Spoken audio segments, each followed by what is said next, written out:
ഇപ്പോഴിതാ ലഷ്കർ-ഇ ത്വയ്ബയുടെ ടെററിസ്റ്റ് കമാൻഡറായിട്ടുള്ള ഷെയ്ഖ് മോയിസ് മുജാഹിദിനെ അജ്ഞാതർ വെടിവെച്ചിരിക്കുന്നു എന്നുള്ള റിപ്പോർട്ടുകളാണ് പുറത്തു വന്നിരിക്കുന്നത്.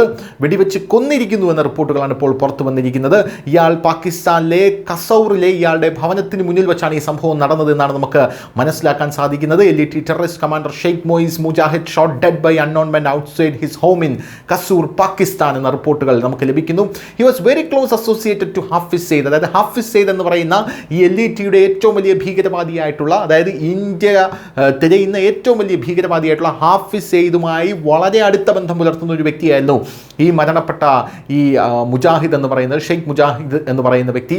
All terrorist in Pakistan are in fear എന്നുള്ള റിപ്പോർട്ടുകളും പുറത്തു വരുന്നുണ്ട്. അതായത് അജ്ഞാതന്റെ ആക്രമണം രൂക്ഷമാകുന്ന ഈ സാഹചര്യത്തിൽ എല്ലാ ഭീകരവാദികളും ഇപ്പോൾ കർശനമായിട്ടുള്ള ജാഗ്രതാ നിർദ്ദേശം എടുത്തിട്ടുണ്ട് എന്ന് അറിയാൻ സാധിക്കുന്നു. They are demanding security from bankrupt Pakistani government as per reports. ISA is also clueless എന്ന റിപ്പോർട്ടുകളാണ് ലഭിക്കുന്നത്.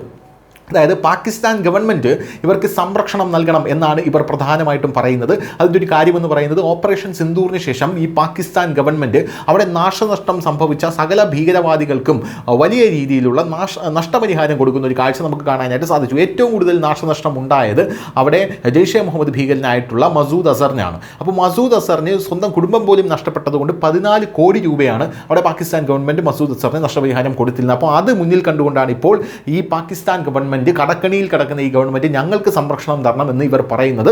പോരാത്തതിന് ISI ഇതിൽ എന്ത് ചെയ്യണം എന്നറിയാതെ ഉഴലുകയാണ്. ഈ അജ്ഞാതൻ എന്ന് പറയുമ്പോൾ പല ആൾക്കാരും ഇന്ത്യയാണ് ഈ അജ്ഞാതനെ ഇറക്കുന്നുണ്ടെന്ന് പറയുന്നത്. പക്ഷേ ഇത് യഥാർത്ഥത്തിൽ താലിബാനാണ് എന്നുള്ളൊരു സൂചനയും ഒരു ഭാഗത്ത് നിലനിൽക്കുന്നുണ്ട്. News desk, news India Malayalam.